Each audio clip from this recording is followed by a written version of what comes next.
नमस्कार, हिमाचल न्यूज में आपका बहुत बहुत स्वागत है। चलिए शुरू करते हैं आज की 10 फटाफट बड़ी खबरों से। हिमाचल में राजनीतिक हलचल तेज। मुख्यमंत्री सुखविंदर सिंह सुक्खू के दिल्ली दौरे के बाद हिमाचल में राजनीतिक हलचल तेज हो गई है। कांग्रेस प्रदेश अध्यक्ष प्रतिभा सिंह भी दिल्ली गए, जबकि उप मुख्यमंत्री मुकेश अग्निहोत्री भी दिल्ली गए हैं। प्रतिभा सिंह का दिल्ली में पार्टी के राष्ट्रीय अध्यक्ष मल्लिकार्जुन खड़गे सहित अन्य नेताओं से मिलने का कार्यक्रम है। इस दौरान वह संगठन की गतिविधियों की रिपोर्ट सौंपेगी। हिमाचल वन विकास निगम के साथ सीएम सुक्खू की अहम बैठक। ब्यास नदी से खनन पर लिया बड़ा फैसला। हिमाचल प्रदेश की राजधानी शिमला स्थित राज्य सचिवालय में हिमाचल प्रदेश राज्य वन विकास निगम की 214वीं बोर्ड ऑफ डायरेक्टर की बैठक हुई। राज्य के मुख्यमंत्री सुखविंदर सिंह सुक्खू ने इसकी अध्यक्षता की। मुख्यमंत्री ने कहा कि राज्य वन विकास निगम पहली बार एफसीए मंजूरी के बाद ब्यास नदी से खनन गतिविधियां शुरू करेगा। उन्होंने निगम को दोषी ठेकेदारों को ब्लैकलिस्ट करने और उनके खिलाफ वसूली की कार्रवाई करने के लिए कहा। इनके टेंडर में उनके भाग लेने पर रोक लगाने के निर्देश दिए। डमी एनरोलमेंट रोकने, शिक्षकों के तबादलों के लिए असम के मॉडल को स्टडी करेगा हिमाचल। स्कूलों में डमी एनरोलमेंट रोकने और शिक्षकों के तबादलों की प्रक्रिया को लेकर हिमाचल प्रदेश सरकार असम के मॉडल को स्टडी करेगी। शिक्षा मंत्री रोहित ठाकुर की अगुवाई में गुवाहाटी पहुंचे अफसरों ने शिक्षा के क्षेत्र में असम की बेस्ट फिक्सिंग की जानकारी जुटाई है। मिड डे मील, निःशुल्क पाठ्य पुस्तकें, वर्दी से जुड़े खर्चों को कम करने को लेकर भी टिप्स दिए गए। शिक्षा मंत्री रोहित ठाकुर ने कहा कि शिक्षा क्षेत्र में नए आयाम स्थापित करने में ये कदम मददगार साबित होगा। क्यूआर स्कैन से खुलेगी किताब, करवाएगी खुलते पन्नों का एहसास। समग्र शिक्षा के तहत तैयार की गई बदलती तस्वीर पुस्तक को विद्यार्थी अब ऑनलाइन पढ़ सकेंगे। इस पुस्तक की खास बात यह है कि गूगल लेंस के जरिए इसका क्यूआर कोड स्कैन होगा। क्यूआर स्कैन करने पर यह पुस्तक पीडीएफ के प्रारूप में खुलेगी। पुस्तक की पिछली तरफ बने क्यूआर के जरिए पेज दर पेज खुलेगी। अब इसका फायदा, पेज बदलने के लिए विद्यार्थी फोन से स्वाइप करेंगे तो पेज बदलने की तरह आवाज आएगी। 10 शिक्षकों की निगरानी में यह पुस्तक तैयार की गई है। डाइट सरोज चंबा ने ऐतिहासिक चंबा चौगान में शुरू हुए अंतर्राष्ट्रीय मिंजर मेले में इस पुस्तक की प्रदर्शनी लगाई है। हिमाचल सीएम ने लकड़ी के निपटान में तेजी लाने पर जोर दिया। हिमाचल प्रदेश राज्य वन विकास निगम के निदेशक मंडल की 214वीं बैठक की अध्यक्षता करते हुए उन्होंने अधिकारियों से कहा कि वे वन संरक्षण अधिनियम की प्रथम चरण की मंजूरी के बाद परियोजनाओं के रास्ते में आने वाले पेड़ों को काटने के लिए निगम के अधिकारियों के साथ प्रभागीय वन अधिकारियों को शक्तियां सौंपने की संभावनाएं तलाशें ताकि देरी से बचा जा सके। हमीरपुर में लोक निर्माण विभाग के करीब 860 सड़क मार्ग। बरसात की आपदा से निपटने के लिए लोक निर्माण विभाग 11 जेसीबी के साथ तैयार है। 5 डिवीजन के तहत 11 सब डिवीजन में जेसीबी को उपलब्ध करवाया गया है ताकि सड़क मार्ग बाधित होने की सूरत में तुरंत खोलने का कार्य आरंभ किया जा सके। हमीरपुर जिला में वर्तमान में करीब 807 सड़क मार्ग हैं जो कि लोक निर्माण विभाग के अधीन आते हैं। बरसात की आपदा में सड़क मार्गों से बाधित होने की आशंका के चलते लोक निर्माण विभाग ने पुख्ता इंतजाम किए हैं। हिमाचल के हर जिले में बेली ब्रिज, 24 घंटे में बहाल होंगी सड़कें, मलबा हटाने के लिए मशीनें तैनात।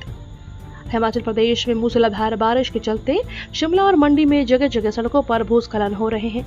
बीते साल आपदा में सबक लेते हुए लोक निर्माण विभाग ने इस बार मानसून में हर जिले के लिए बेली ब्रिज आवंटित किए हैं। कुल 17 ब्रिजों की खरीद की गई है। सड़कों को बहाल करने के लिए मशीनरियों के साथ मजदूरों की तैनाती भी हुई है।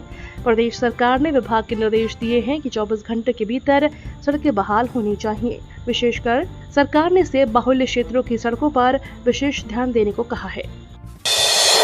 पंचायतों के बाहर खोले होम स्टे का बिजली पानी होगा व्यावसायिक, मंत्रिमंडलीय उप समिति ने लिया फैसला। पंचायत क्षेत्रों के बाहर खोले होम स्टे का बिजली पानी का बिल संचालकों को व्यावसायिक दरों पर चुकाना होगा। होम स्टे नियम 2024 में बदलाव को लेकर गठित मंत्रिमंडलीय उप समिति ने होम स्टे पॉलिसी का उल्लंघन कर शहरी क्षेत्रों में खोले होम स्टे पर कड़ाई बरतने का निर्णय लिया है। होम स्टे नियम 2008 के तहत ग्रामीण क्षेत्रों में युवाओं को रोजगार उपलब्ध करवाने के लिए होम स्टे खोलने की योजना बनाई थी।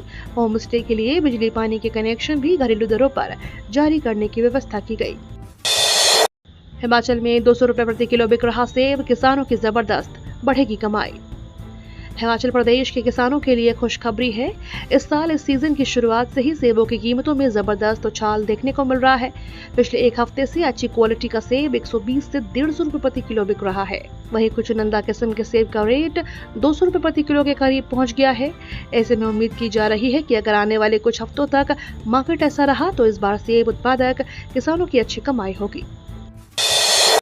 ग्रेट हिमालयन नेशनल पार्क में पहली बार हुई कोकलस पक्षी की गिनती। हिमाचल प्रदेश के कुल्लू जिले के बंजार विधानसभा क्षेत्र में स्थित ग्रेट हिमालयन नेशनल पार्क में राज्य पक्षी जाजुराना के साथ पहली बार कोकलस पक्षी की भी गणना की गई है। नेशनल पार्क में इस साल हुई गणना में राज्य पक्षी जाजुराना इस बार काफी कम नजर आया। वहीं पहली बार हुई कोकलस व्यक्ति की गिनती नेशनल पार्क में 366 के करीब हुई है। बीते साल हुई गणना में जहां जाजुराना की डेंसिटी पिछले वर्ष 4.48 थी, तो वो इस साल 3.33 रही है। NHAI ने मनाली हाईवे पर स्थित गांव में फ्लाईओवर बनाने का आग्रह। मंडी जिले के डडोर और नागचला के निवासियों ने भारतीय राष्ट्रीय राजमार्ग प्राधिकरण से कीरतपुर और मनाली 4 लेन सड़क पर फ्लाईओवर बनाने का आग्रह किया है, जो दोनों गांवों से होकर गुजरती है। स्थानीय लोगों के अनुसार 4 लेन सड़क के निर्माण के बाद से नागचला और डडोर चौक पर कई दुर्घटनाएं हो चुकी हैं, जिससे जान माल का नुकसान हुआ है। इसलिए उन्होंने NHAI से इन गाँव में फ्लाईओवर बनाने का आग्रह किया है।